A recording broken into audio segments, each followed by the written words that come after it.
So if you guys could just give me a quick rundown of who you are and what your position here is at the Ritz Carlton, and then feel free to just move straight into what your top tips for students looking to study events management. Sure. So I am Rachael Freedland. I'm the Director of Catering at the Ritz Carlton, New York Central Park. I've been here for about 6.5 years.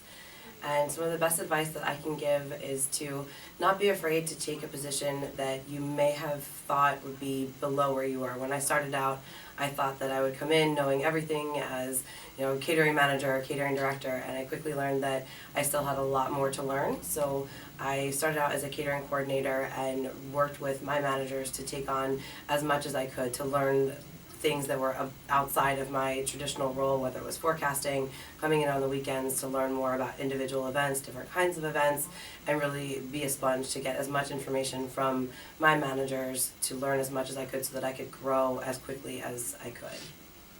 And hi, I'm Barbara McCann. I'm the Director of Sales at the Ritz Carlton, New York Central Park. I think one of the greatest learnings is to find a mentor, find somebody who is committed to hospitality, and will take you under their wing and teach you the ins and outs of the business.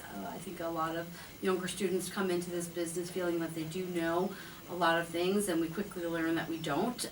But if you seek out somebody who is a very seasoned professional and listen, don't necessarily talk, but listen to them and really understand what they've been through, really learn from them, and really grow from them, I think that will really excel your career, because there's nothing more important than learning from the people who have actually been in this profession and in this job for a very, very long time. And what are the kinds of things that you look for when you're looking to hire somebody? I look for positive attitude, because that's something that can't be taught. Technology can be taught, programs can be taught, prices of menus can be taught, but people who have innate hospitality skills and people who have a positive attitude are those people who you want to invest in, and those people you want to take a chance on, because sure enough, those are the people who will rise to the top. I also look for someone who is hungry to learn and to grow and wants to be in that industry, is not just looking for it as a stepping stone or a foot in the door. Someone that really wants to stay within the events field and grow within the catering department or the food and beverage world. It really draws me to that person as well. For somebody that has no experience but studying, what would you recommend they do to try and give themselves an advantage when they're ready to start working full time? I think creating a network is really important. Talking to as many people you know who may not even be in the hospitality field, but they may know somebody who knows somebody who knows somebody.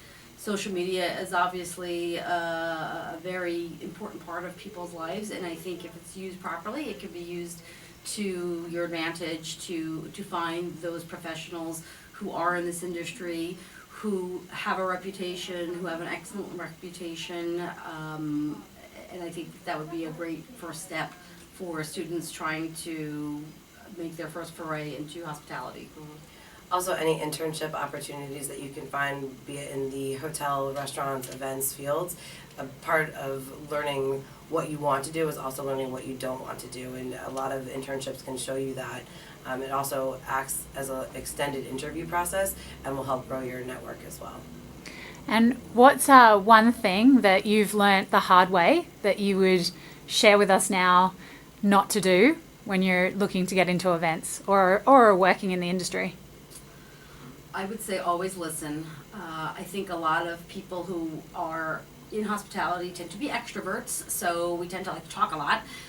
But when you're doing events, whether you're selling the event or servicing the event, it's to me most important to listen to what the client is saying. Let the client absolutely lay out their plan, what's in their head, lay it out for you before you start asking questions, because you may make a misstep, you may inevitably upset the client. So that would be my biggest takeaway, is to just listen and not assume you know what the client wants.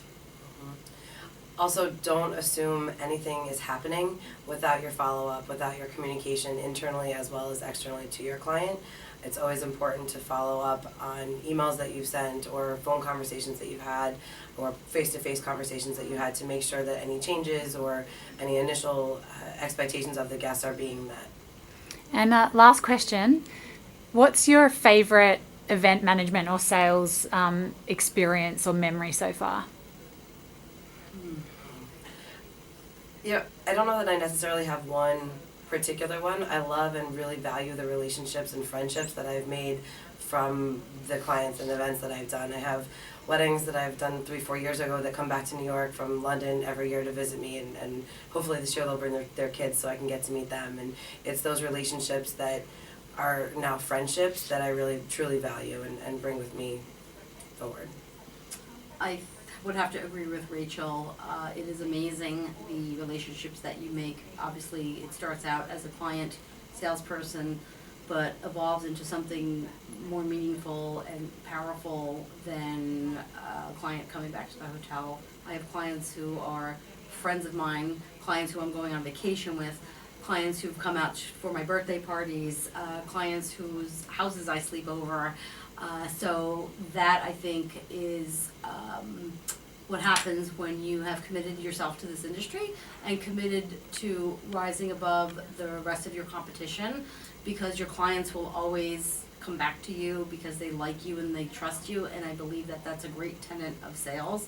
No matter how wonderful your property is and how many amenities that you may be able to provide, your guests will come back because they like you and they trust you. And again, it will grow into a relationship more than hotelier-client. Thank you.